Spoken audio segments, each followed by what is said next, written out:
ini Pak Juan harap kalian masih dalam keadaan yang sehat dan masih semangat untuk mengikuti pembelajaran hari ini. Nah, tapi sebelum kita memulai pembelajaran kita hari ini, kita akan devosi pagi bersama ya. Nah, jadi sebelum kita mendengarkan firman Tuhan, sebelum kita doa, kita akan mengangkat sebuah pujian yang berjudul Terima Kasih Tuhan.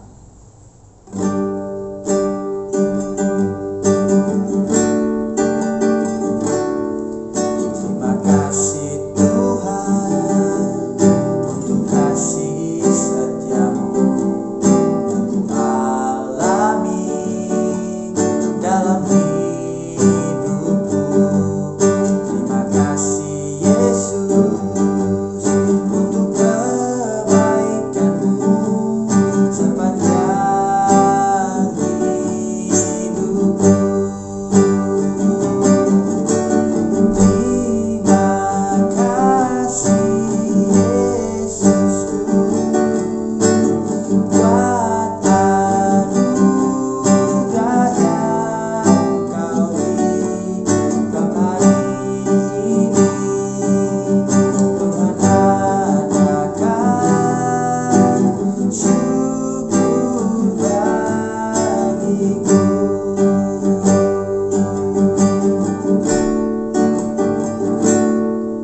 Terima kasih Tuhan untuk kasih setiamu yang alami dalam hidupku. Terima kasih Yesus untuk kebaikanmu sepanjang hidupku. Terima kasih Yesusku buat anugerah yang Kau limpahkan hari ini. Tuhan adakan syukur bagiku.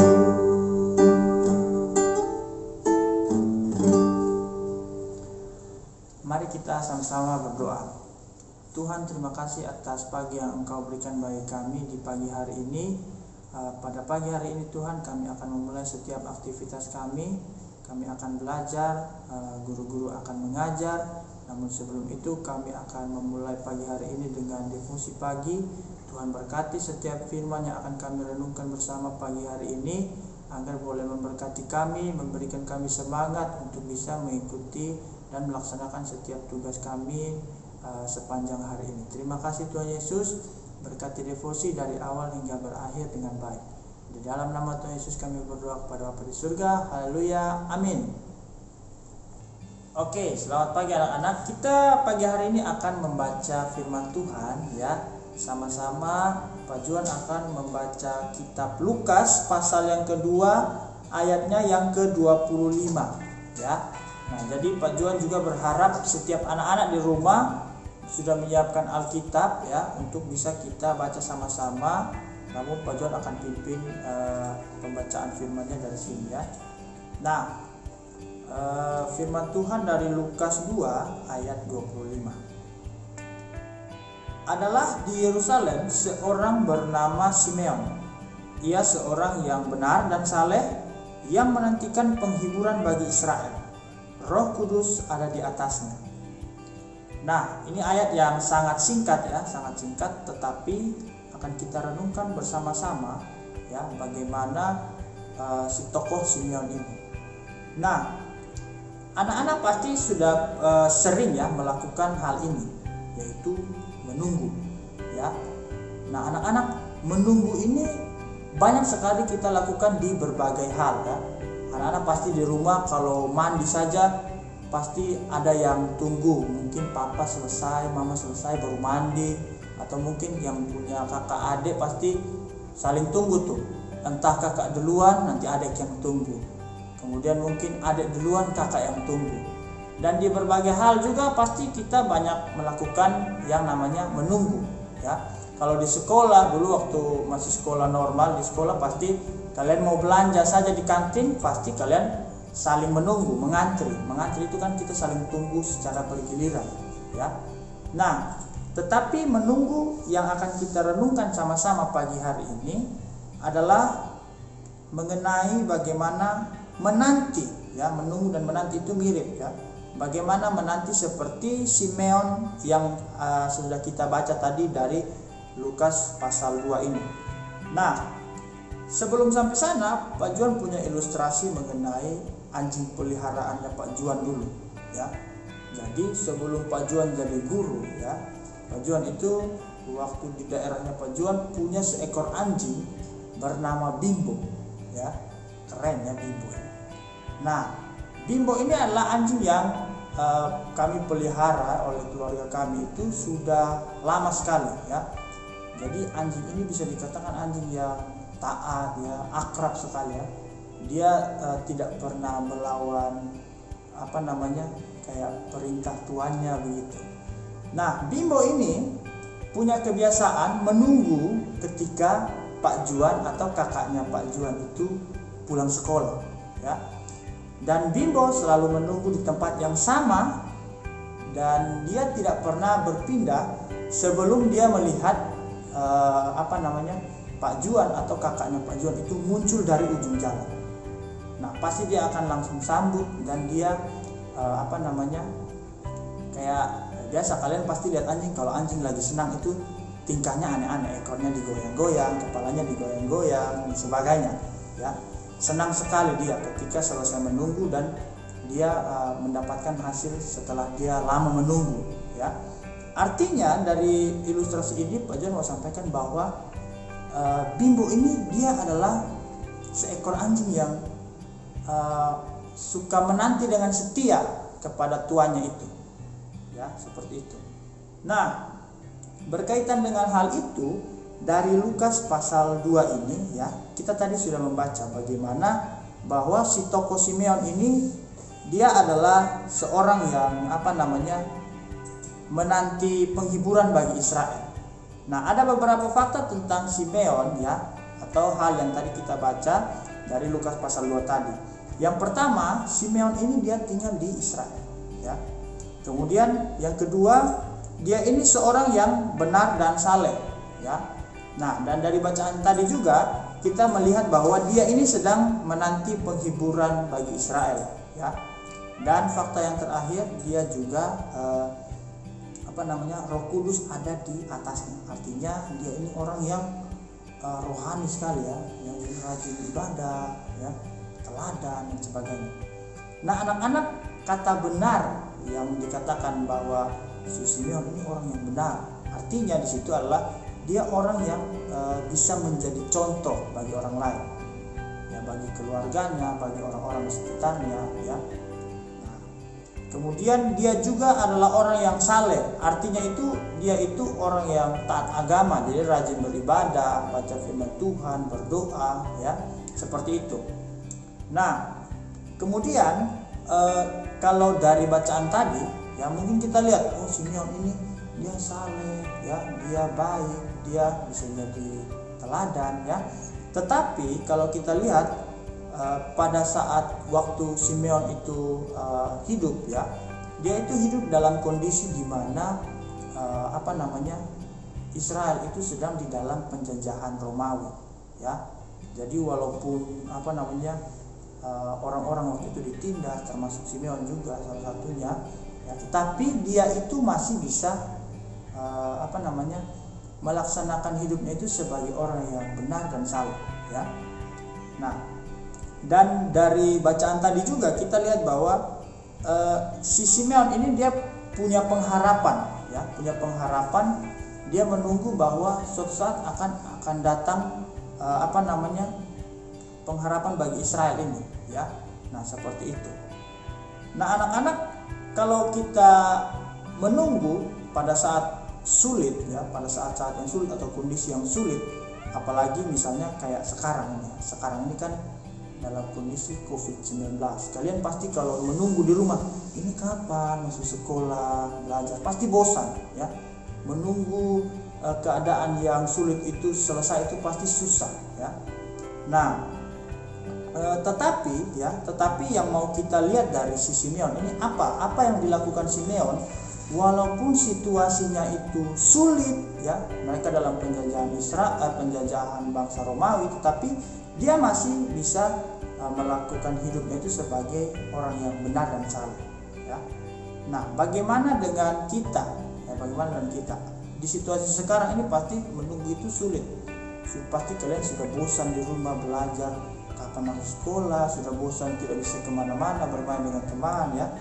Tetapi kita mau belajar dari si Simeon ini ya. Kita mau belajar dari Simeon bahwa Simeon ini dia walaupun dalam kondisi sulit, tetapi dia bisa tetap memberikan contoh yang baik ya. Dia tetap menjadi orang yang bisa menjadi teladan ya, dia rajin beribadah ya. Artinya menunggu yang dimaksud di dalam Alkitab ini bukan berarti tunggu seperti itu, tunggu diam tidak diam, tetapi menunggu dengan tetap mengerjakan yang terbaik dari dirinya Simeon ini ya. Simeon ini yang dia tunggu adalah tentunya berkaitan dengan menunggu kedatangan Mesias, Yesus itu sendiri ya. Nah, jadi ketika dia menunggu kedatangan Yesus, dia tetap mengerjakan yang terbaik ya, dia rajin beribadah dan sebagainya. Nah, sekarang anak-anak, sekarang kita juga ini sedang di dalam kondisi sedang menunggu kedatangan Kristus yang kedua ya. Nah, kita juga sedang dalam kondisi yang sama seperti yang dihadapi Simeon. Dan di sini Pak John mau mengajak kita semua ya, supaya kita itu bisa belajar dari Simeon di saat sekarang ini, di mana kita sedang menunggu kedatangan Kristus yang kedua ya. Bagaimana dengan sikap kita ya ketika kita sedang menunggu kedatangan Kristus yang kedua ini? Apakah kita mau mengikuti situasi sekarang, misalnya orang banyak yang punya istilah itu BBM, baring-baring manja di rumah ya. Nah, jadi di masa Covid ini mereka maunya tidur saja terus ya. Tetapi kita mau belajar dari Simeon, walaupun dalam situasi yang sulit, apalagi kita sedang menunggu sesuatu, yaitu kita menunggu kedatangan Kristus, tetapi kita belajar untuk tetap melakukan yang terbaik dari diri kita sendiri ya. Sebagaimana Tuhan sudah mengajarkan kita ya, bahwa kita itu harus rajin beribadah, rajin berdoa ya, sambil menunggu kedatangan Kristus ya, sebagaimana yang telah dicontohkan oleh Simeon ini ya. Simeon walaupun susah waktu itu ya keadaannya, tetapi dia tetap bisa menjadi contoh dan teladan ya, seperti itu. Nah, anak-anak, hidup dalam pengharapan ini artinya kita melatih diri kita supaya kita itu bisa tekun ya, kita bisa tekun dalam berharap kepada Tuhan ya.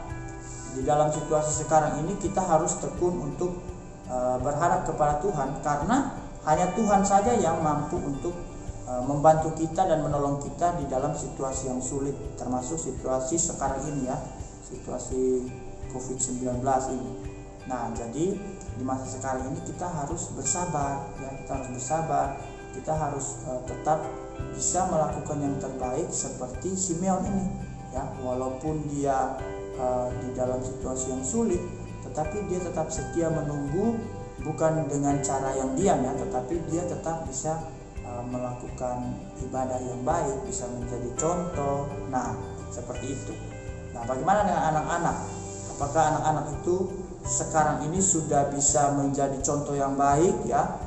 Contoh yang baik bagi kakak mungkin, bagi adik mungkin ya, bahkan bagi orang tua dan orang-orang di sekitar ya. Walaupun kita sekarang dalam situasi COVID-19 ini tidak bisa kemana-mana, tetapi kita harus bisa tetap belajar bagaimana menjadi teladan ya. Menjadi anak di rumah bukan berarti tidak bisa menjadi teladan, hanya berharap lihat dari orang tua terus, tidak ya. Tetapi anak-anak itu juga harus bisa menjadi teladan di dalam keluarga ya. Jadi kita harus bisa tetap belajar untuk tekun ya, belajar dengan tekun ya, tetap melakukan tugas dan tanggung jawab masing-masing dengan baik.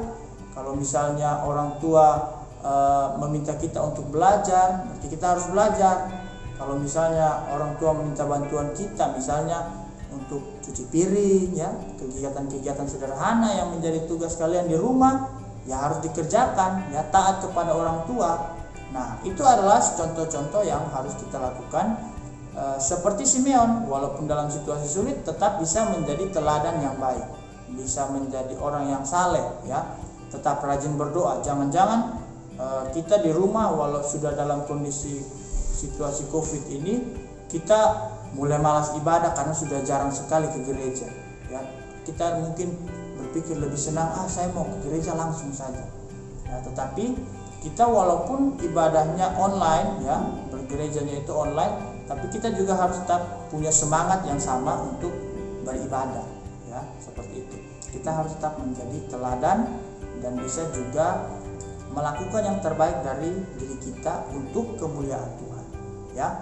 Nah, untuk menutup renungan pagi hari ini, ya, Pak Juan punya kata-kata dari seorang pendeta, ya, namanya itu Lestariani. Nah, dia mengatakan seperti ini: berharaplah dengan tekun dan tekunlah dalam berharap. Nah, jadi kita harus bisa tetap berharap kepada Tuhan secara terus-menerus walaupun dalam situasi sulit, dan kita juga harus tetap tekun, ya, dalam berharap, begitu, ya. Jadi kita harus tetap terus mengandalkan Tuhan dalam situasi ini, dan kita juga bisa tetap melakukan yang terbaik dari diri kita masing-masing. Seperti itu, ya. Nah, jadi demikian firman Tuhan pagi hari ini. Untuk menutup renungan pagi hari ini, kita akan berdoa sama-sama. Anak-anak boleh lipat tangan, tutup mata, kita mau berdoa. Tuhan, terima kasih atas penyertaan Tuhan sepanjang devosi pagi hari ini. Kiranya dari devosi pagi hari ini kami boleh belajar untuk bisa menjadi anak-anak yang takut akan Tuhan walaupun di dalam situasi yang sulit. Kami juga mau belajar untuk bisa menjadi teladan dan contoh bagi keluarga, bagi teman-teman, dan bagi orang-orang di sekitar. Sepanjang hari ini kami akan melaksanakan kegiatan belajar mengajar. Kiranya Tuhan yang berkati setiap anak-anak yang belajar dari rumah dan setiap guru-guru yang mengajar hari ini. Terima kasih Tuhan Yesus, sertai kami selalu. Hanya di dalam nama Tuhan Yesus kami sudah berdoa kepada Bapa di surga. Haleluya, amin. Nah, jadi demikian devosi pagi kita hari ini. Selamat belajar, ya, tetap semangat dalam belajar mengerjakan tugas-tugas dan sebagainya. Tuhan Yesus memberkati. Dadah.